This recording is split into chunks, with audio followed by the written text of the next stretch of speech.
សម្មាសម្ពុទ្ធស្សៈนะโมตัสสะภะคะวะโตอะระหะโตសម្មាសម្ពុទ្ធស្សៈនមត្ថោអរតនតយស្សៈមុននឹងសម្ដែងនៅប្រធរទេសនានៅក្នុងឱកាសថ្ងៃនេះខ្ញុំបកករណាសូមធ្វើអភិវ័នបន្ទន់កាយក្រាបថ្វាយបង្គំចំពោះអង្គព្រះភគវន្តមនីអរហន្តសម្មាសម្ពុទ្ធជាបរមគ្រូជាអង្គម្ចាស់ព្រមទាំងប្រធរដែលជានិយានិកធរ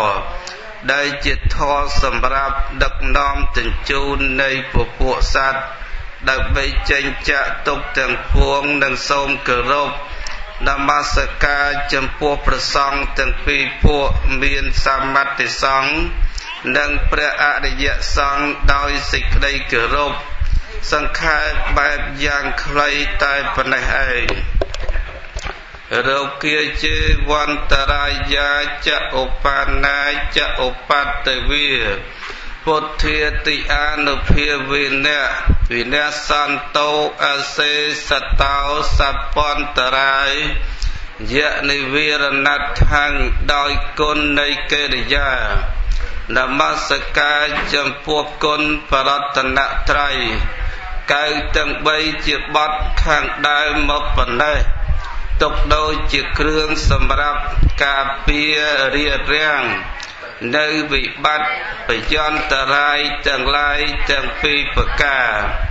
មានអច្ឆតិកអន្តរាយឯណានីមួយដែលបំរុងនឹងកើតមាននៅក្នុងបៀតបៀនទៅតាមផ្លូវចិត្តក្តីនិងពិហេអន្តរាយឯណានីមួយដែលបំរុងនឹងកើតមានជ្រៀតជ្រែកទៅតាមផ្លូវកាយក្តីដោយទេជានភាពនៃការនមស្ការចំពោះគុណបរតនត្រ័យកៅទាំង3មកប៉ុណ្ណេះក៏សូមឲ្យបយន្តរាយទាំងឡាយនោះបវាជាចេញឆ្ងាយអំពីខណ្ឌសន្តានបតីទឹកចិត្តរបស់បដិជគុណគ្រប់ព្រះអង្គនិងអស់លោកអ្នកសប្បុរសទាំងឡាយកំបីឃ្លៀងឃ្លាតคล้ายទៅជាបការៈដតីឡើយអិតោបរាំងធម្មទេសនាងអរដ្ឋសាមិលំដាប់ដតីអំពីបទនមស្ការនេះទៅគឺខ្ញុំកណាអាត្មាភាពក៏សូមចាប់ដូចផ្ដើមលើកឡើងនៅប្រធរទេសនាដែលជាពាក្យព្រានប្រដៅរបស់នៃព្រះសម្មាសម្ពុទ្ធជាអង្គម្ចាស់ដើម្បីមកសម្ដែងចែកប្រកេនដល់បកណាកព្រះអង្គក៏ដូចជាចែកជូនដល់ពុទ្ធបរិស័ទដែលបានអញ្ជើញមកអំពីទីចិត្តទីឆ្ងាយក្តីដោយមានគោលបំណងប៉ងប្រាថ្នាដើម្បីនឹងត្រង់ត្រាប់ស្ដាប់យកនៅរសជាតិនៃព្រះសទ្ធម្មវិសេសទេសនានេះផងដើម្បីនឹងមានគោលបំណងដើម្បីនឹងជួយអបខ្ទប់និងជួយរំលែកនៅមរណៈសញ្ញាអំពីក្រុមគ្រួសារនៃសពដូច្នេះគឺថ្ងៃនេះដែលជាថ្ងៃមួយប្រកបទៅដោយមរណៈទុក្ខដែលបានមកគ្របសន្តាប់នៅក្នុងក្រុមគ្រួសាររបស់អស់លោកដែលជាទានាធិបតីសម័យដើមទៀនប្រធានដើមបុណ្យដែលមានឧបាសកកៅឆាតឧបាសិកានងសរណនិងអ្នកស្រីសុកអឿនព្រមទាំងលោកយាយបាសិកាឥតច័ន្ទព្រមទាំងក្រុមគ្រួសារកូនចៅទាំងអស់ដែលមានទុក្ខជាតិទម្ងន់ដោយសារមេដាបិតាក្មេកឬក៏មេដាបង្កើតគឺលោកយាយឧបាសិកាជុំសុនដែលគាត់បានធ្វើវណ្ណការលាលោកនេះទៅកាន់បរៈលោកនៃខាងមុខនោះដោយរោគគាពៀតដូច្នេះគឺសពនេះគឺកូនចៅកូនប្រុសស្រីញាតិមិត្តទាំងអស់ ក៏បានសម្រេចចិត្តរួបរวมគ្នាជាឯកច្ឆន្ទដើម្បីមកតម្កល់ទុកនៅក្នុងវត្តសង្ឃីការាមហៅទៅវត្តលីននេះតម្កល់ធ្វើជាបុណ្យតក្កិណានុប្បទានទៅតាមប្រពៃណីពុទ្ធសាសនាដូច្នេះគឺបានសេចក្តីគាំទ្រនឹងការឧបត្ថម្ភអំពីបដិជគុណដែលជាប្រជាវតិកាវត្តសង្ឃីការាមព្រមទាំងប្រសង់គ្រប់រូបគ្រប់អង្គនិងលោកអាចារ្យគណៈកម្មការទាំងអស់ដែលបានជួយជ្រោមជ្រែងទៅដោយកម្លាំងកាយនិងកម្លាំងទឹកចិត្តនិងកម្លាំងធនធានគ្រប់គ្រាន់ទាំងអស់ហើយបានជាមានលទ្ធភាពប្ររពធ្វើជាវិធីបុណ្យតក្កិណានុប្បទាននេះដើម្បីឧទ្ទិសបុណ្យកុសលនេះជូនទៅដល់លោកអ្នកដ៏មានគុណដែលគាត់បានលាលោកនេះទៅកាន់បរលោកនេះខាងមុខនោះដូច្នេះហើយក្នុងពេលនេះពុទ្ធបរិស័ទដែលជាម្ចាស់ដើមទានប្រធានដើមបុណ្យក៏បានរតនានិមន្តខ្ញុំកណាអាត្មាភាពឲ្យជាអ្នកសម្ដែងនៅពធទេសនាដូច្នេះគឺធម៌ទេសនាដែលបំរុងលើកយកមកសម្ដែងនៅក្នុងឱកាសវេលាគ្រានេះគឺសូមរតនានិមន្តប្រធរដែលព្រះសម្ពុទ្ធមកុដនៃលោកដែលព្រះអង្គទ្រង់សម្ដែងអំពីធម៌មួយគេហៅថាអនិមិត្តកធម៌ដែលជាធម៌រកបុគ្គលណាមួយកំណត់មិនបានរកបុគ្គលណាមួយគឺស្មានអត់បានដូច្នេះគឺសេចក្តីកំណត់នៅក្នុងលោកយើងអាចកំណត់ដឹងបានដូចជាកំណត់ពេលវេលាយប់ថ្ងៃកំណត់ចំនួនរបស់មនុស្សឬក៏កំណត់ថាយើងទៅកាន់ទីណាកន្លែងណាក្រុមគ្រួសាររបស់យើងដឹងថាទៅប្រមាណថ្ងៃត្រឡប់មកវិញឬក៏ទៅមិនត្រឡប់មកវិញក៏យើងបានដឹងអំពីកាលពេលវេលានៅក្នុងបច្ចុប្បន្ននិងតំណែងនៅក្នុងបច្ចុប្បន្ននេះប៉ុន្តែចំពោះដំណើរនៃជីវិតនេះសពសត្វទាំងអស់ដែលព្រះអង្គទ្រង់សម្ដែងថាការតែមិនដឹងនឹងគឺរាប់តាំងអំពីអន្តៈបថុជននិងកល្យានបថុជនហើយព្រមទាំងព្រះអរិយបុគ្គលថ្នាក់បសោតាបណៈបុគ្គលឬក៏សកទាគាមីបុគ្គលនេះក៏អត់ដឹងអញ្ចឹងគឺចាប់ដែលដឹងពិតប្រកបដែលដឹងអំពីដំណើរនៃជីវិតដែលត្រូវជោទេដែលត្រូវបដិសន្ធិនៅក្នុងកំណើតណាភពណាឬក៏ត្រូវតែជីវិតនឹងអស់វេលាណាម៉ោងណានឹងគឺដោយសារតែព្រះអង្គបានត្រាស់ដឹងនៅអនុត្តរសម្មាសម្ពុទ្ធញ្ញាណគឺចាប់តាំងអំពីសកទាគាមីបុគ្គលទៅ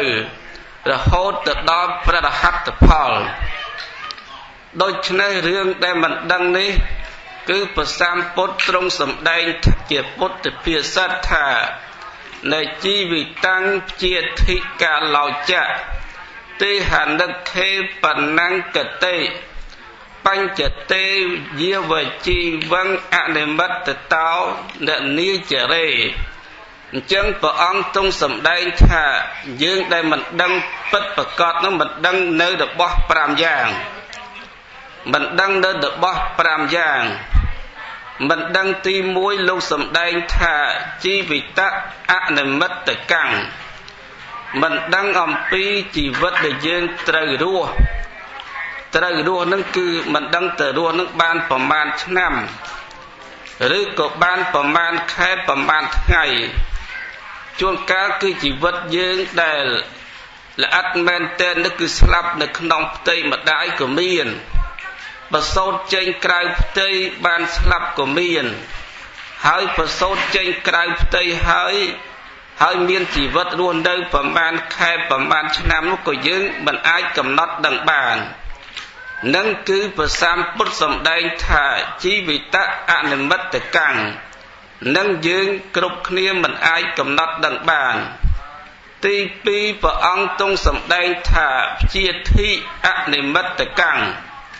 អនិមិត្តកាំងប្រែថាកំណត់មិនបាន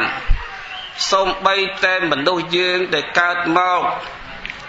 គ្រប់រូបគ្រប់នាមទាំងអស់តែកើតមកតែងតែមានរោគបើមិនកើតរោគនេះក៏កើតរោគនោះ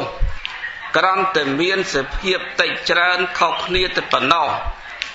ដូចជារោគចក្ខុរោគគោរោគក្នុងភ្នែកសោតរោគគោរោគក្នុងតិចខៀនរោគគោរោគក្នុងច្រមុះជីវហារោគគោរោគក្នុងកណ្ដាតកាយជារោគគោរោគក្នុងកាយចិត្តរោគគោរោគដែលកើតពីក្នុងចិត្តយើងនឹងក៏មានកើតរោគក្នុងចិត្តគឺវិបត្តិគ្រួសារនិងឧតុបរណាមជាអពាធាអពាតកើតអំពីរដូវប្រែប្រួលឬក៏កម្មៈវិបកជាអពាធាអពាតកើតអំពីផលរបស់កម្មផលរបស់កម្មនឹងរោគទាំងឡាយផ្សេងមានរោគដែលយើងពិការជើងពិការដៃឬក៏រោគដែលកើតអំពីកម្មដែលបៀតបៀនមានច្រើនប្រការណាស់ដូច្នេះគឺរោគនេះក៏យើងមិនកំណត់ដែរយើងដឹងថាមនុស្សយើងដែលស្លាប់ទៅប្រកាសជាមានរោគបើអត់មានរោគគឺជីវិតមិនងាយនឹងស្លាប់មេរោគនេះឯងទុកដូចជាគ្រឿងបំផ្លាញនៅជីវិតរបស់យើងប៉ុន្តែយើងមិនកំណត់ដឹងតែស្លាប់នោះដោយរោគអីកើតអំពីរោគលើសឈាមក៏មិនដឹងរោគទឹកនោមផ្អែមក៏មិនដឹងរោគសួតក៏មិនដឹងឬក៏រោគថ្លើមក៏អត់ដឹងនឹងយើងដឹងតែស្លាប់ដោយសាររោគប៉ុន្តែមិនដឹងដោយសាររោគអីតែនឹងហើយបានជាព្រះពុទ្ធលោកទ្រង់សម្ដែងថាអនិច្ចាធិអនិមិត្តកាំងរោគនេះក៏អត់មាននរណាមួយដែលយើងត្រូវដឹងថាយើងម្នាក់ដែលស្លាប់ត្រឡប់វិលត្រឡប់ទៅវិញនឹងស្វិលត្រឡប់ដោយសាររោគអីក៏យើងអត់ដឹងដែរនឹងយើងមិនដឹងទី2មិនដឹងទី3ព្រះសម្ពុទ្ធព្រះអង្គទ្រង់សម្ដែងយ៉ាងកាឡោអនិមិត្តកាំងអនិមិត្តកាំងគឺមិនដឹងកំណត់កាលពេលវេលាយើងកើតមកស្មានទាំងអស់បរោះស្ត្រីក្នុងលោកសិតតែស្មាន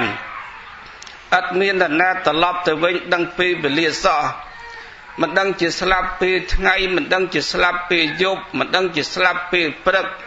អត់មានដឹងទេប៉ុន្តែដឹងថាជីវិតនឹងត្រូវអស់ទៅក្នុងថ្ងៃទាំង7តែស្លាប់ទៅវិញគឺក្នុងខែទាំង12ហើយគឺសិតតែពេលវេលាដែលត្រូវស្លាប់អត់ស្លាប់នៅក្នុងថ្ងៃទាំង10ថ្ងៃទាំង7ថ្ងៃណាក៏ជីវិតអាចស្លាប់បាននៅក្នុងខែទាំង12ខែណាក៏អាចស្លាប់បានជីវិតនេះអត់មានប្រកាន់ខែប្រកាន់ពេលវេលាទេដូច្នេះបានជាព្រះសម្ពុទ្ធព្រះអង្គប្រៀបធៀបថាជីវិតយើងនេះឯងប្រៀបដូចជាសត្វមាន់គឺបលឹមឡើងគឺមេមាន់បដើកូនទៅរកចំណីអាហារដើម្បីចិញ្ចឹមជីវិតប៉ុន្តែសត្វមាន់និងកូនមាន់អត់មានកំណត់ដឹងថាម្ចាស់គេត្រូវសម្លាប់មេជាចំណីអាហារមុនក៏អត់ដឹងហើយចំណែកកូនមាន់ក៏អត់ដឹងថាម្ចាស់ដែលចិញ្ចឹមហ្នឹងក៏គេសម្លាប់កូនយកធ្វើជាចំណីអាហារមុនក៏អត់ដឹងអញ្ចឹងការទៅរកស៊ីការដែលមានជីវិតរស់នៅគ្រាន់តែស្មានអត់មានមេមាន់ណាកំណត់ដឹងអ្នកណាស្លាប់មុនអ្នកណាស្លាប់ក្រោយយ៉ាងណាមិញជីវិតរបស់យើងគ្រប់គ្នាក៏ដូចនោះដែលយើងកើតមកជាក្រុមគ្រួសារជាកូនជាចៅជាញាតិជាមិត្តជាមេដាជាបិតារួមរស់នៅជាមួយគ្នាជាក្រុមគ្រួសារហ្នឹងក៏អត់មានដឹងថាអ្នកណាស្លាប់មុនអ្នកណាស្លាប់ក្រោយដែរគឺសិតតែមិនដឹងទាំងអស់ញោមហេតុដូច្នេះបានជា Và Sam Phút và ông sầm đen tham mình đăng tì bấy cứ cả lạ anh mất tờ căng cả lạ anh mất tờ căng cứ mình đăng cao mình đăng phí về lia mình tha khai đây mình tha khai từ chia ai tê mình tha bị sa khai bờ xa mình đăng dịch khai đây khai prang có ắt miên bờ cọt đôi chân hai ban chia mình đôi dương là hốt từ đo miên cả phật phây ông pi dịch đây slap đăng mình đăng thà bờ slap khai prang tới về srul hỏi slap khai bị xa miên liên bờ pây bờ paiหรือก็สลับแค่สโนว์นั่งปีบ้าดังเพื่อบอลโกนจ่าไอ้จังคือสิ่งใดปัฒนาระบอบมนุษย์นี้บันบานโดยสิ่งใดปัฒนาได้ยังจังเตไปพรัวชีวิตยังบัดทัดในขนมสเพียบกาได้ยังมันดังกามันดังเปลมันดังวิลีดังแก่ให้ท่ามันดังตีใบมันดังตีบวนคือปะอังตรงสมได้ท่าเตหะนึกเคปะนังเตหะนึกเคปะนังคือดักเจ้าเรียงกาย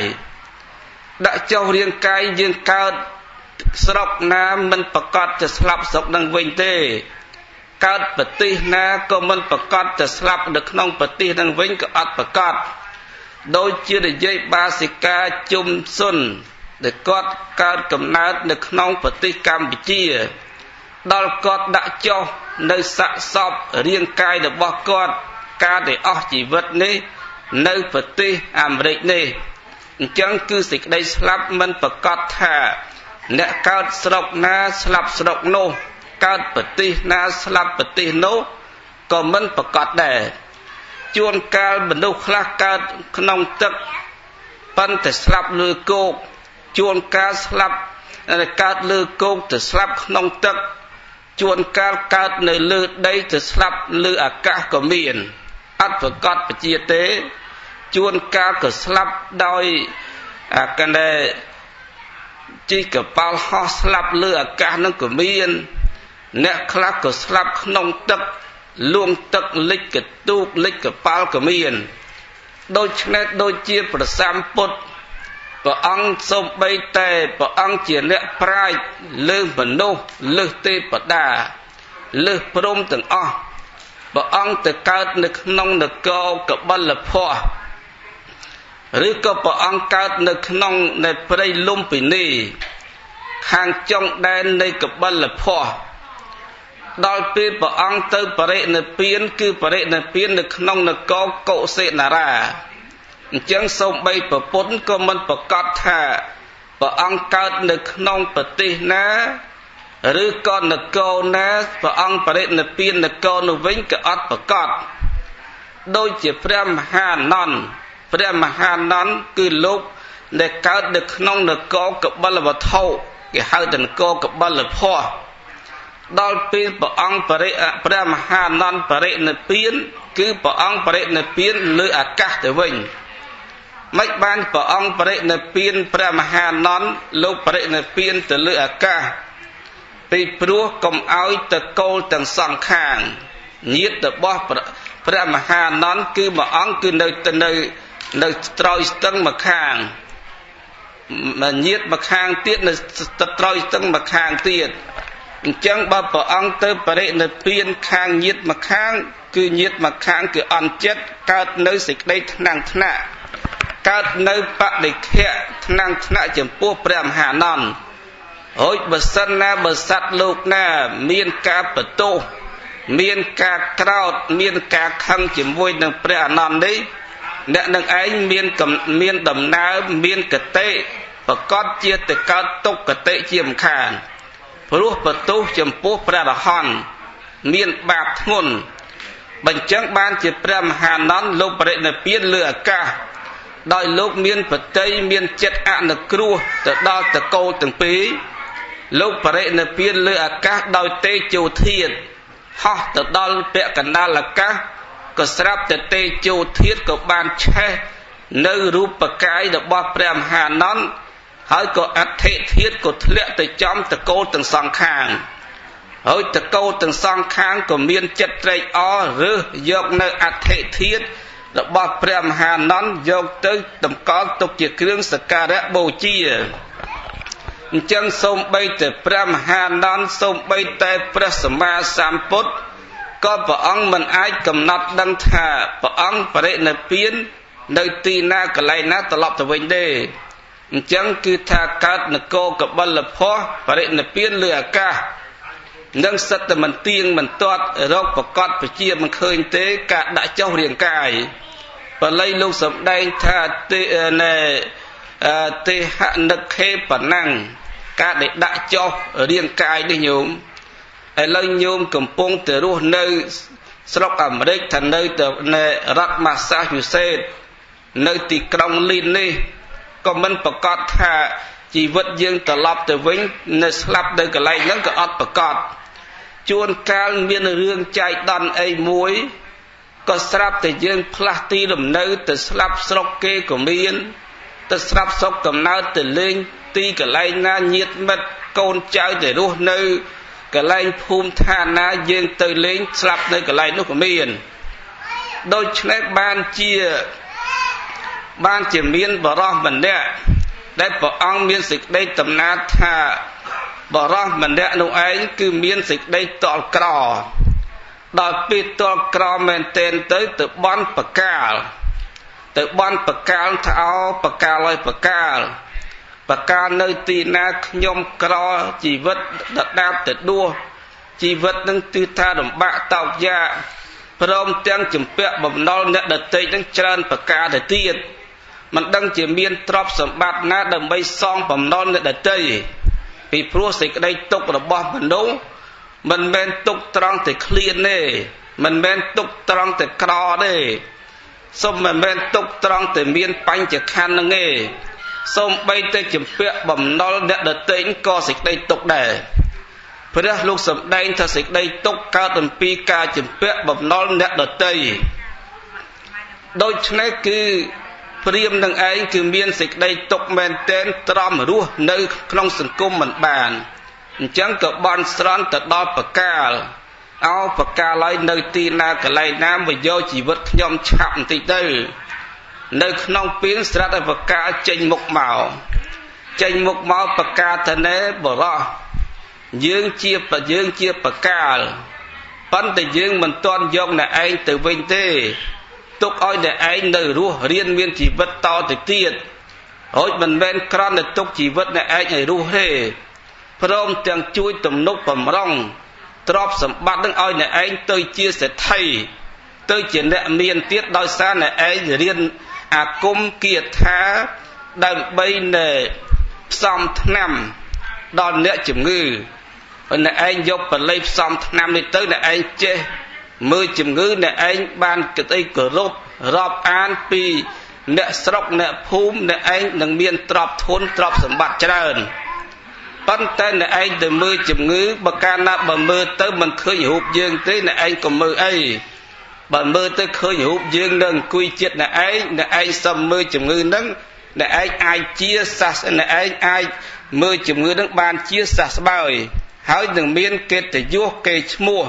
សេចក្តីសរសើរដែលឯងនឹងមានទ្រព្យធនធានសម្បត្តិច្រើនអញ្ចឹងចាប់ពីពេលនឹងមកគាត់คล้ายទៅជាអ្នកមើលជំងឺដោយថ្នាំឱសថបុរាណល្បីល្បាញជាមនុស្សគ្រប់គ្នាក៏ទៅជាអ្នកល្បីមានទ្រព្យសម្បត្តិច្រើនមានកូនមានផ្ទះសម្បែងញោមដល់យូរបន្តិចមកបកាលយប់ឡើងបកាលមកប្រាប់ម្ដងទៀតគាត់ឡើងជាអ្នកមានឡើងជាសេដ្ឋីនឹងបានជាបកាលមកប្រាប់ថាណែបរោះអ្នកឯងនៅ7ថ្ងៃទៀតយើងជាបកាលមកយកអ្នកឯងហើយអញ្ចឹងគឺខ្ញុំជាបកាលមកយកអ្នកឯងអញ្ចឹងអ្នកឯងទៅរៀបចំខ្លួន7ថ្ងៃទៀតនឹងមកយកអ្នកឯងនៅក្នុងពេលនោះបកាលប្រាប់អញ្ចឹងបរោះនឹងក៏ស្រាប់តែអន់ចិត្តកាលពីឯងក្រឯងបន់ឲ្យបកាលយកឯងឲ្យស្លាប់ទៅបកាលមិនយកឲ្យដល់ឯងមានទ្រព្យសម្បត្តិច្រើនមានផ្ទះមានប្រាសាទហើយឯមានមាសមានប្រាក់ឲ្យក៏ត្រឡប់មកយកឯងទៅវិញបើអញ្ចឹងធ្វើយ៉ាងម៉េចកុំឲ្យបកាលមករកមុខឃើញធ្វើម៉េចកុំឲ្យបកាលមកឃើញបើអញ្ចឹងគិតយកសពៅមួយញោម យកសពៅមួយចិញ្ចូនមាសចិញ្ចូនប្រាក់ចិញ្ចូនទ្រព្យសម្បត្តិដាក់ក្នុងសពៅដាក់ក្នុងសពៅនាំកូននាំប្រពន្ធនឹងឡើងសពៅដើម្បីចេញពីស្រុកកំណើតទៅនៅស្រុកឆ្ងាយដើម្បីមានបំណងប៉ងប្រាថ្នាថាកុំឲ្យបកាលរកឃើញកុំឲ្យបកាលរកឃើញដល់ពេលចេញទៅដល់ពីផ្ទះពីស្រុកពីភូមិនឹងដល់ថ្ងៃកំណត់ទី7កំណត់ទី7នឹងស្រាប់តែមានចៃដន្យអីជីសពៅទៅដល់កណ្ដាលសមុទ្រស្រាប់តែមានខ្យល់ព្យុះមកទង្គិចដល់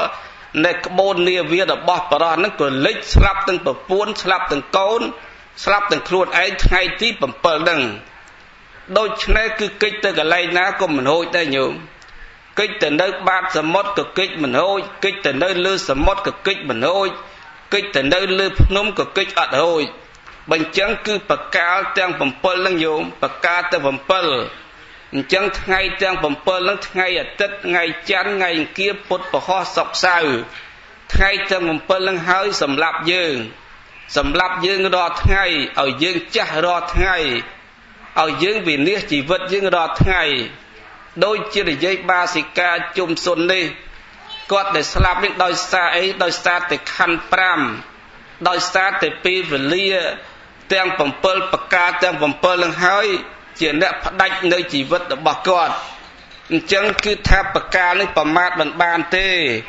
បើអញ្ចឹងហើយញាតិញោមការដែលដាក់ចុះរាងកាយនេះអត់មាននរណាប្រកាសដឹងថាបានកំណត់តែទុកដាក់កន្លែងណាអត់ប្រកាសទេហើយស្រាប់ទៅមិនដឹងជាកូននឹងយកទៅទុកកន្លែងណាទៀតមិនដឹងជាយកទៅដាក់ស្រុកណាប្រទេសណាមិនដឹងជាបច្ចុះមិនដឹងជាបូជាជីវិតយើងមានដឹងអីអត់ដឹងទេញោមស្លាប់ទៅមិនដឹងតែកូនយកទៅបច្ចុះក៏អត់ដឹងយកទៅបូជាក៏មិនដឹងដែរវាសិតតែរឿងមិនដឹងទាំងអស់នឹងគឺមិនដឹងទី4ញោមមិនដឹងទី5ប្រសាមពុទ្ធសម្ដែងថាកតិអនិមិត្តកោកតិអនិមិត្តកាំងបានន័យថាកតិគឺដំណើរអគឺប្រេបដិសេធប្រេតមិននិមិត្តនឹងបានន័យថាកំណត់ជាគ្រឿងកំណត់ជាគ្រឿងសម្គាល់ហើយយើងកំណត់ថាជីវិតយើងស្លាប់ពីមនុស្សទៅទេវតាអត់កំណត់មិនបានទេស្លាប់ពីមនុស្សទៅកើតព្រំនឹងក៏កំណត់មិនបានហើយស្លាប់ពីមនុស្សទៅប្រេតស្លាប់ពីមនុស្សទៅដេរឆានស្លាប់ពីមនុស្សទៅអសូរកាយក៏យើងអត់ដឹងទាំងអស់អញ្ចឹងបានព្រះពុទ្ធលោកសម្ដែងថាបឋិជននេះស្ថិតនៅក្នុងស្ថានភាពនៃការគេហៅថាកតិអនិមិត្តកាំងមិនមានបុគ្គលណាមួយកំណត់ដឹងនៅដំណើរជីវិតរបស់ខ្លួនថាស្លាប់ពីស្រុកនេះទៅកើតស្រុកនោះស្លាប់ពីភពនេះទៅកើតភពនោះទៅតាមប្រាថ្នាទេអ្វីទាំងអស់ស្រេចទៅលើកម្មជាអ្នកកំណើតជាអ្នកឲ្យកំណើតកម្មយោនិកម្មជាអ្នកឲ្យកំណើតកម្មបដិសរណោមានកម្មជាទីពឹងមានកម្មជាទីពំនាក់អាស្រ័យយើងពឹងទៅលើកម្មជាកុសលពឹងទៅលើកម្មជាអកុសលដែលយើងបានធ្វើហើយជាទីពឹងរបស់យើងមិនមែនទ្រព្យសម្បត្តិនៅក្នុងលោកនេះជាទីពឹងស្លាប់ទៅទេហើយពឹងកូនចៅញាតិមិត្តនៅក្នុងលោកនេះក៏ពឹងមិនបានជូនដំណើរយើងទៅកន្លែងឈាបនដ្ឋានបូជាសពហើយត្រឡប់មកផ្ទះវិញគ្រប់គ្នាអស់យើងទៅតែម្នាក់ឯងអាណែគេហៅតែគូចរោអេកោគូចរោត្រាច់ទាំងគុតទៅតែម្នាក់ឯងនៅក្នុងវាលវត្តសង្សារអត់មានកោះអត់មានត្រយបើអញ្ចឹងបើមានសិល5ទុកដូចជាកូនមានការឲ្យទានទុកដូចជាស្បៀងមានបញ្ញាទុកដូចជាអាវុធសម្រាប់ការពារធ្វើដំណើរមិនមានឧបសគ្គមានសត្វខ្លាមានសត្វពស់ឬក៏សត្រូវណាមកបៀតបៀនយើងមានគ្រឿងបញ្ញាអាវុធគឺបញ្ញានេះសម្រាប់ការពារបានដូច្នេះគឺដំណើរជីវិតយើងនេះអត់ទៀងទេដូចជាអង្គក្នុងថ្លាងអង្គក្នុងថ្លាងកាលណាយើងដាក់អង្គទៅយើងដុតភ្លើងខ្លាំងទឹកនឹងពុះទៅក៏អង្គនឹងឯងក៏ពុះលូតកជ្រូលផុតអំពីបាតខ្ទះប៉ុន្តែព្រះអង្គដៃបន្តិចរួចភ្លើងបន្តិចមកអង្គធ្លាក់មកបាតខ្ទះវិញដដែលយ៉ាងណាមិញយើងកើតមកយើងមានសទ្ធាសីលៈចាគៈបញ្ញា យើងមានសិលមានទានមានចម្រើនមេត្តាភាវនាយើងស្លាប់ទៅបានតែកើតទេវតាខ្ពស់តដែតតសែតប៉ុន្តែកើតទេវតាភ្លេចខ្លួនធ្លាក់មកវិញគឺជ្រៅក៏មានដែរញោមស្លាប់ពីទេវតាជ្រុលហួសមនុស្សទៀតក៏មានដែរតែកើតប្រែតកើតនរកក៏មានដែរញោមមិនប្រកបទេជីវិតដែលយើងដែលមិនទាន់បានសម្រេចធម៌ជាព្រះអរហន្តអរហន្តជាអ្នកកាត់នៅកិលេសអីហ្នឹងគឺមិនប្រកបបជាទេអញ្ចឹងហើយបានជាជីវិតយើងវាអត់ទៀងបានជាមានសេចក្តីតំណាលអំពីបរោះពីអ្នកបងប្អូនបរោះពីអ្នកបងប្អូននឹងឯងគឺបងនឹងគឺស្រឡាញ់ប្អូនយកប្អូនទៅនៅជាមួយហើយប្អូនប្រុសនឹងស្រាប់តែថ្ងៃក្រោយមកស្រាប់តែខົບខិតតែម៉េចត្រូវទៅស្រឡាញ់ប្រពន្ធរបស់បងនោះដល់ស្រឡាញ់ប្រពន្ធរបស់បងលុយលាក់ស្រាប់តែប្រពន្ធនឹងគឺប្រាប់ថារឿងរបស់យើងគង់តែយើងលាក់មិនចិត្តគង់តែថ្ងៃណាមួយគេដឹងហើយកាលណាបើដឹងហើយប្រកាសជាប្តីរបស់បងនឹងសម្លាប់ប្អូនឯងជាមិនខានទេដល់ពេលអញ្ចឹងប្អូននឹងភ័យនឹងប្រពន្ធនឹងនៃប្រពន្ធរបស់បងប្រាប់ថាបើអញ្ចឹងមានតែប្អូនឯងទៅសម្លាប់ប្តីរបស់បងចោលឃើញទេសម្លាប់ប្តីរបស់បងនៃសម្លាប់ប្តីរបស់បងទៅយើងបានសេចក្តីសុខដល់ពេលអញ្ចឹងស្រាប់តែថ្ងៃមួយស្រាប់តែប្អូនថ្លៃដែលស្រឡាញ់បងថ្លៃរបស់ខ្លួននឹងក៏តាមពាក្យញុះញង់តាមពាក្យចាក់ដោតរបស់នៃបងថ្លៃក៏ទៅសម្លាប់បងប្រកាសខ្លួនឯងត្រូវជាប្តីរបស់នាងនឹងដល់ពេលទៅសម្លាប់នៅក្នុងពេលចិត្តស្លាប់នេះចិត្តស្លាប់គេហៅថាកតិនិមិត្ត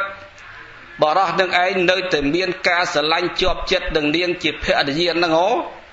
ដល់ពេលជាប់ចិត្តស្រឡាញ់នាងភរិយានឹងស្រាប់តែប្អូនសម្លាប់ទៅស្លាប់ពីមនុស្សស្រាប់តែមកកើតជាពស់និករាជមកកើតជាពស់និករាជដល់ពេលស្លាប់អំពីមនុស្សទៅកើតជាពស់និករាជដល់ស្លាប់អំពីពស់និករាជទាំងមកស្រាប់តែមកកើតជាសត្វឆ្កែទៀតញោមមកកើតជាសត្វឆ្កែហើយឆ្កែនឹងញោមមកឆ្កែនឹងស្រាប់តែភរិយានឹងសេចក្តីស្រឡាញ់ច្រើនជាតិនោះសេចក្តីស្រឡាញ់នឹងសន្សំច្រើនជាតិគេហៅថាអចិន្នកម្មនឹងវាសន្សំច្រើនជាតិច្រើនកំណើតមកការដែលស្រឡាញ់នាងនឹងច្រើនជាតិមកបញ្ចឹងចិត្តមិនដាច់សូម្បីតែកើតជាសត្វដេរឆានហើយនៅតែជាប់ចិត្តស្រឡាញ់នាងដដែលមកកើតជាឆ្កែទៅណានាងទៅណាទៅស្រែនាងទៅចំការអីទៅរកអស់ក្នុងព្រៃអីក៏នៅសត្វឆ្កែនឹងតែងតែតាមជារៀងរៀបរហូតតទៅអញ្ចឹងរហូតទៅដល់អ្នកស្រុកគេចេះតែបង្អាប់គេចេះតែអ្នកថាចេះថាចុះក៏មានសេចក្តីអៀនខ្មាស់ស្រាប់តែនាងជាភរិយាពីជាតិមុនមកហ្នឹងក៏ស្អប់ឆ្កែហ្នឹងខ្មាស់គេក៏ប្រើឲ្យបរិសម្នាក់ទៅសម្លាប់ឆ្កែនឹងចោលទៅសម្លាប់ឆ្កែនឹងចោលទៀតដល់ពេលបរិសនោះនៅក្នុងកំណើតជាឆ្កែនេះនៅក្នុងពេលគេសម្លាប់ចិត្តនឹងស្លាប់ហ្នឹងក៏នឹកឃើញប្រពន្ធទៀតដែរស្រឡាញ់ប្រពន្ធទៀតដែរដល់ពេលស្រឡាញ់ប្រពន្ធក៏ស្រាប់តែស្លាប់អំពីសត្វឆ្កែទៅមកកើតកូននាងនឹងម្ដងតែកើតជាមួយនឹងប្រពន្ធហ្នឹងដល់ពេលកើតជាមួយនឹងប្រពន្ធយកមកដល់ពេលកើតបោសុំបីតែម្ដាយទៅប៉ះមិនបានដល់ប៉ះមិនបានទៅប៉ះស្រែកយំដល់ពេលអញ្ចឹងញោមស្រាប់តែមានជាដូននៅក្នុងពេលទារលក់ដែលកំពុងតែយំស្រែកនឹងម្ដាយប៉ះមិនបានក៏ជាដូននឹងទៅថែរក្សាទៅលួងលោមទៅក៏បាត់យំទៅនៅក្នុងពេលនឹងគ្មាននរណាគេដឹងទេគេមិនដឹងថាហេតុអីបានជា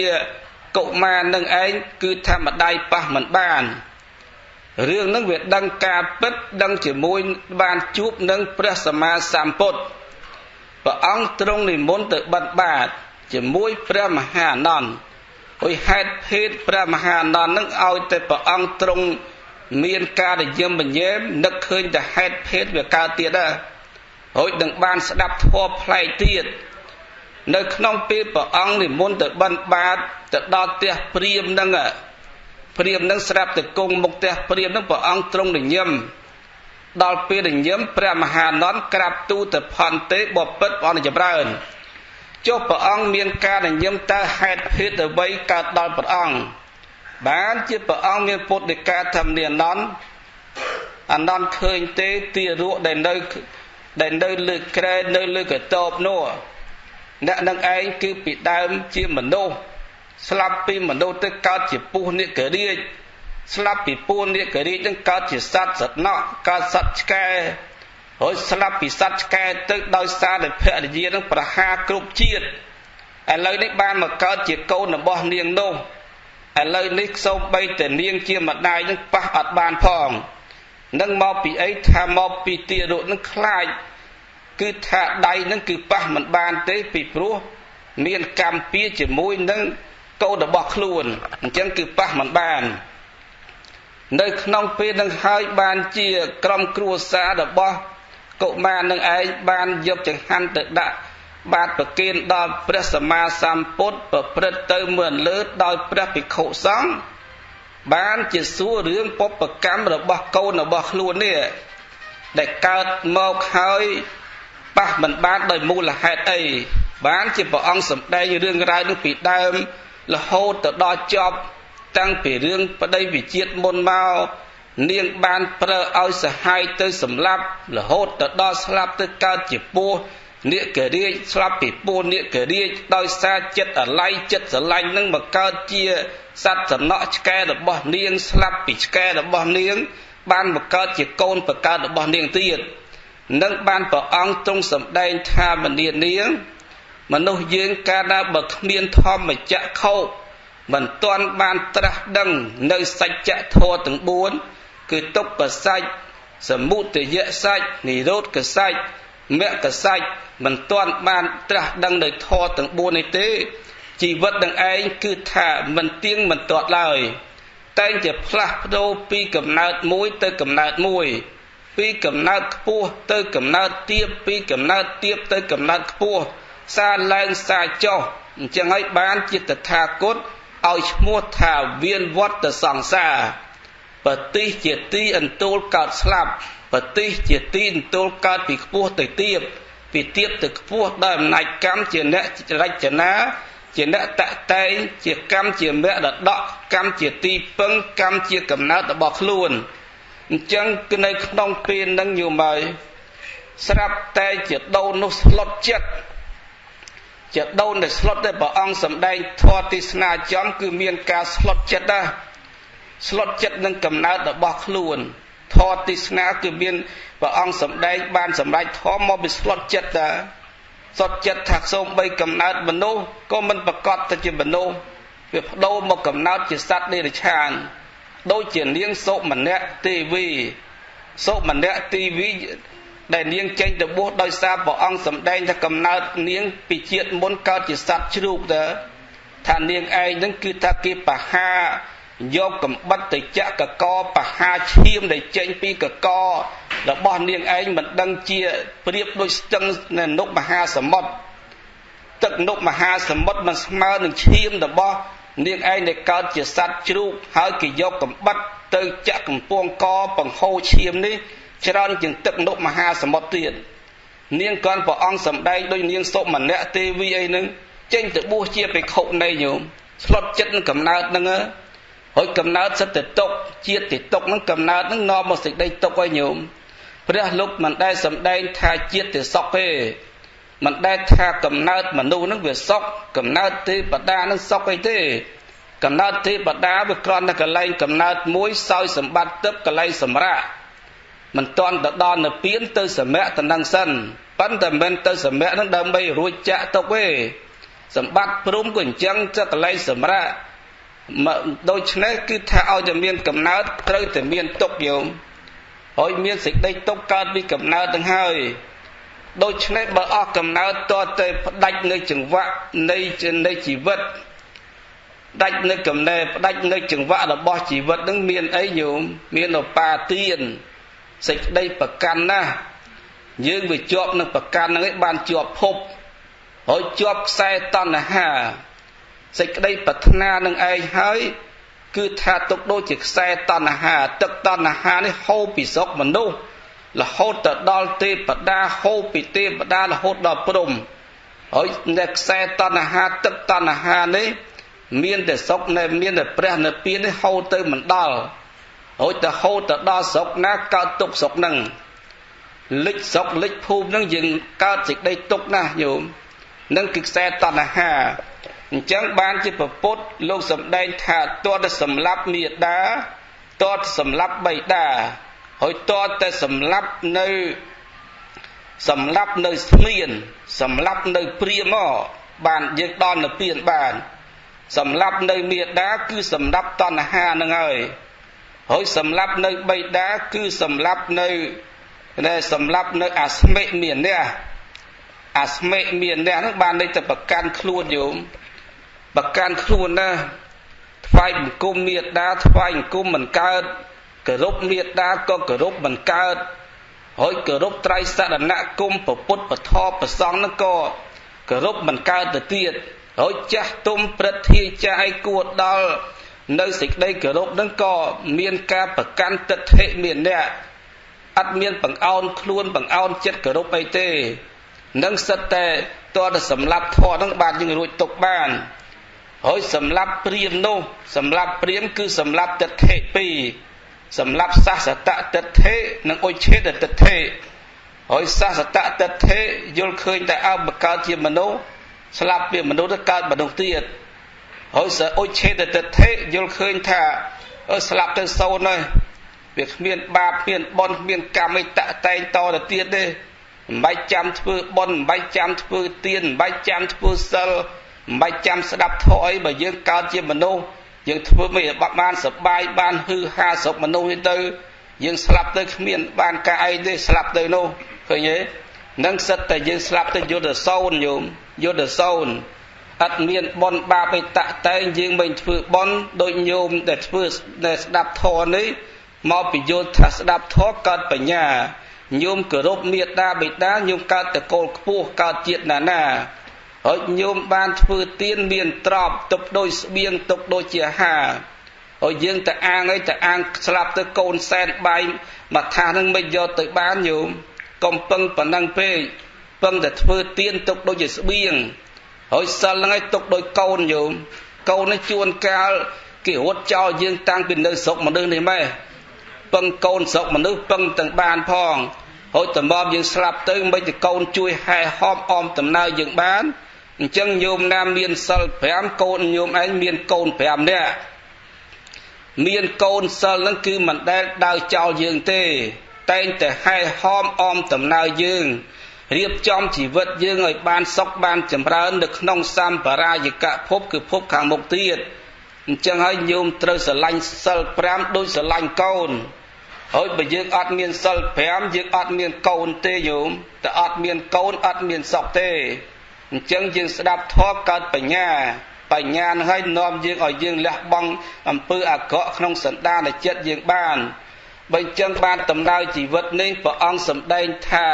កតិអនិមិត្តកាំងដំណើរជីវិតយើងក៏អត់មានណាកំណត់បានដែរញោម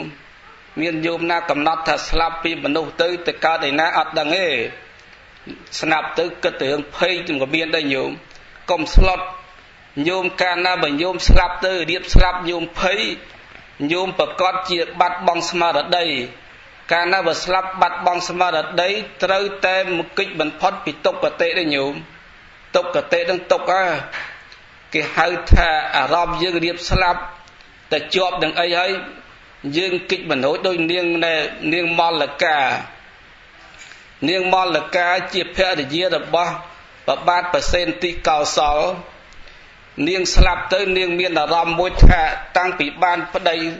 បានរាជាវិស័យជាមួយនឹងព្រះរាជាមកមិនដែលក្បត់ចិត្តសោះហើយស្រាប់តែមានការប្រព្រឹត្តខុសឆ្គងអីលួចលាក់ជាមួយនឹងសត្វសំណក់ប៉ុណ្ណឹងស្លាប់ទៅនឹកឃើញរឿងកំហុសនឹងយំស្លាប់ពីមនុស្សទៅកើតជាប្រែតនឹង7ថ្ងៃហើយ7ថ្ងៃនឹងប្របាទប្រសេនទីកោសលនឹងធ្លាប់ទៅគាល់ព្រះនាងស្លាប់ទៅនឹកឃើញទៅសួរព្រះមើលនាងមល្កាកាលនៅពីមនុស្សនាងធ្វើទានណា នាងរសាសិលចុះនាងស្លាប់ទៅកើតឯណាដល់ពេលព្រះអង្គនឹកឃើញតែនាងមល្កាស្លាប់ទៅនាងកើតជាប្រេតហើយបើសិនជាប្របាទប្រសិទ្ធិកោសលយកសំណួរនេះទៅសួរព្រះ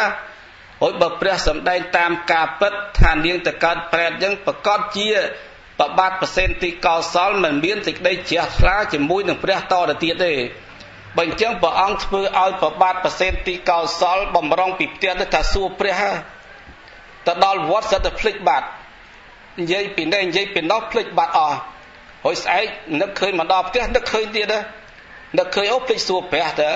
បើអញ្ចឹងចាំស្អែកទៅសួរព្រះទៀត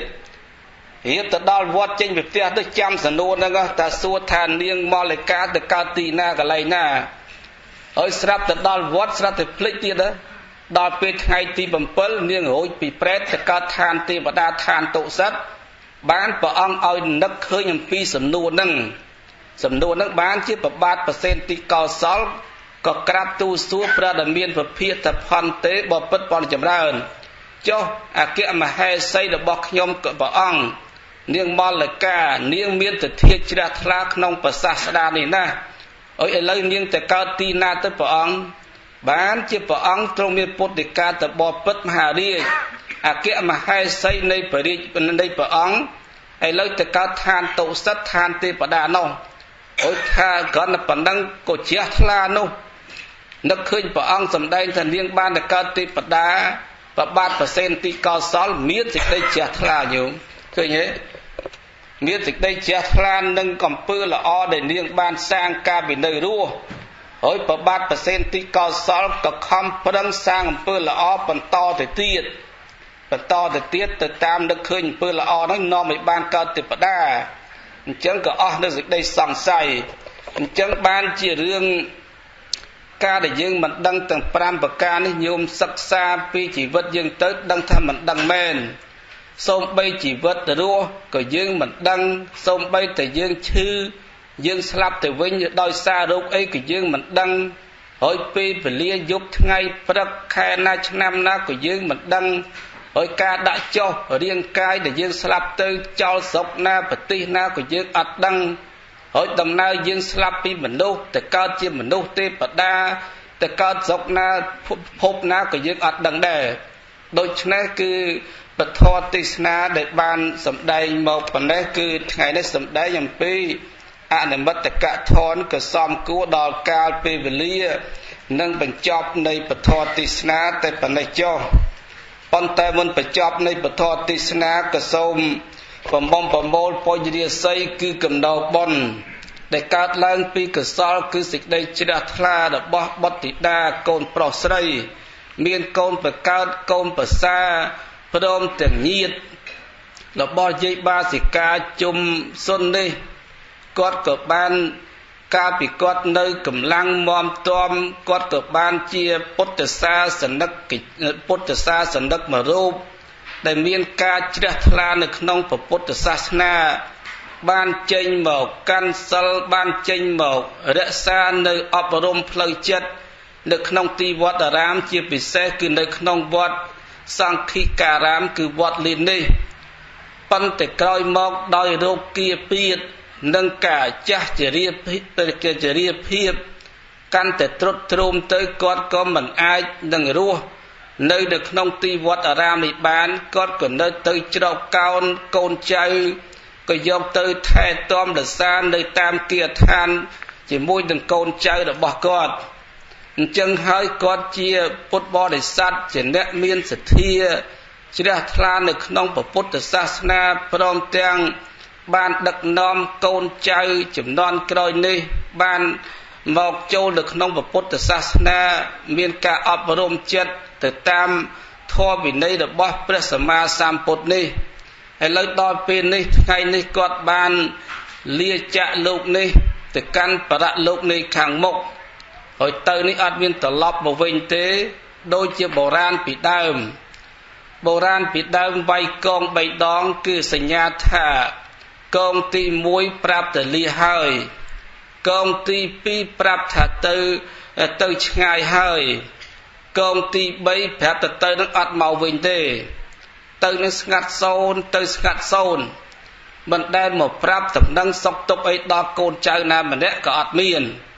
បញ្ចឹងហើយការដែលលះលោកនេះតែកាន់លោកខាងមុខនេះជាការអាចកំបាំងណាស់មិនងាយនឹងបានដឹងមិនបានយល់ពិតប្រកបទេប៉ុន្តែបើយើងព្យាយាមស្ដាប់ធម៌យើងព្យាយាមប្រតិបត្តិធម៌របស់ព្រះអរិយបុគ្គលទៅយើងនឹងអាចដឹងខ្លះ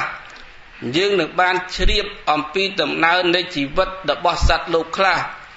បញ្ចឹងហើយគឺថាគាត់ដែលមានកណោបការៈគុណក្នុងពុទ្ធសាសនាគាត់បានជឿឧបត្ថម្ភពុទ្ធសាសនាគាត់បានសាងអំពើល្អខ្លួនគាត់បានជាទីពឹងគាត់មានសិលវជីវិតគាត់មកបញ្ចឹងក្នុងពេលនេះពុទ្ធបរិស័ទមានបដិជាគុណជាប្រជាអធិការវត្តសង្ឃិការាមបដិជាគុណចតិកាវត្តរតនរង្សីរិវាក៏បានមកធ្វើជាអធិបតីលោកអាចារ្យគណៈកម្មការពុទ្ធបរិស័ទដែលជាសហធម្មិកៈដែលជាអ្នកធ្លាប់ប្រព្រឹត្តធម៌ជាមួយគ្នាញោមយាយតាទាំងអស់ដែលបានត្រូវជាកល្យាណមិត្តកល្យាណធម៌ជាមួយនឹងយាយបាសិកាជុំសុននេះក៏បានមកជួបឧបត្ថម្ភគាំទ្រកម្មវិធីបុណ្យនេះបញ្ចឹងឲ្យសូមលើកបុណ្យកុសលកើតអំពីអមិសទាននិងធម្មទានទាំងពីរប្រការនេះក៏សូមលើកជូនទៅដល់វិញ្ញាណក្ខន្ធរបស់យាយបាសិកាជុំសុនដែលគាត់បានធ្វើវណ្ណការលៀនលោកនេះទៅកាន់បរៈលោកខាងមុខនោះអញ្ចឹងសូមនិយាយបាសិកាសូមមេត្តាមកបដិស្ថាននៅក្នុងវត្តនៅសង្ឃិការាមនេះដើម្បីរងចាំទទួលបតានុមោទនាត្រេកអរចំពោះបុណ្យកុសលដែលកើតអំពីអមិសទាននិងធម្មទាននេះដោយសេចក្តីសោមនស្សរីករាយផងចុះហើយបើនិយាយបានទទួលហើយក៏សូមឲ្យបានរួចដំដោះចាក់ទីដែលថោកទាបបានទៅកើតទីដែលខ្ពង់ខ្ពស់មានឋានទេវបរិយជាដើមដែលជាឋានប្រកបទៅដោយរតនៈផ្សេងនោះបើលោកអ្នកបានទៅកើតទីនោះហើយក៏សូមបែបភ័ក្រពេចពិលលំិលមើលឲ្យពរឲ្យជ័យសពសាធិការដល់កូនដល់ចៅទាំងអស់ព្រមទាំងញាតិមិត្តទាំងអស់គ្នានេះសូមឲ្យបានសំប្រកបតែនឹងសេចក្តីសុខសេចក្តីចម្រើនសពប្រការកើតជាតិណានាសូមញោមបានភពប្រសពជួបប្រទះទៅនឹងគុណបរតនត្រ័យកែទាំង3គឺពុទ្ធពធប្រសង្ឃឲ្យបានគ្រប់ជាតិព្រមទាំងព្រះធម៌និងព្រះវិន័យស្ថិតនៅក្នុងស្មារតីនៃពុទ្ធបរិស័ទឲ្យបានគ្រប់គ្នាសូមញោមបានសំប្រកបដោយសម្បទារបស់បុណ្យទាំង5ប្រការកើតជាតិណានាតកបញ្ញាវិសារតោសូមឲ្យមានបញ្ញាឆ្លៀសវៃសវណ្ណតាសូមឲ្យមានពណ៌សម្បុរល្អសរូបតាសូមឲ្យមានរូបល្អសុសរតាសូមឲ្យមានសម្លេងដ៏ល្អនិងចក្រពតត្រាទរិជាហោទេសូមញាតិញោមបានកើតនៅក្នុងជាតិកំណើតខ្ពង់ខ្ពស់មានបញ្ញាឆ្លៀសវៃដើម្បីដឹកនាំសង្គមមនុស្សទាំងឡាយនេះឆ្ពោះទៅរកសេចក្តីសុខចម្រើនឲ្យបានសមដោយសេចក្តីប្រាថ្នាហើយសម្បត្តិ3គឺសម្បត្តិមនុស្សសម្បត្តិទេវតានិងសម្បត្តិព្រះនិព្វានញោមមានសេចក្តីបំណងពងប្រាថ្នានៅសម្បត្តិណាមួយក៏សូមឲ្យបានសម្រេចដោយសេចក្តីប្រាថ្នាកំបីគ្លៀងគ្លាឡើយអាយ៉ាងធម្មទេសនារិពធទេសនានេះអហង្គឺខ្ញុំកណាអាត្មាភាពភាសិតាបានសម្ដែងសម្បតាកសិនមតថាចប់តែប៉ុណ្ណេះឯងអេវ៉ាំង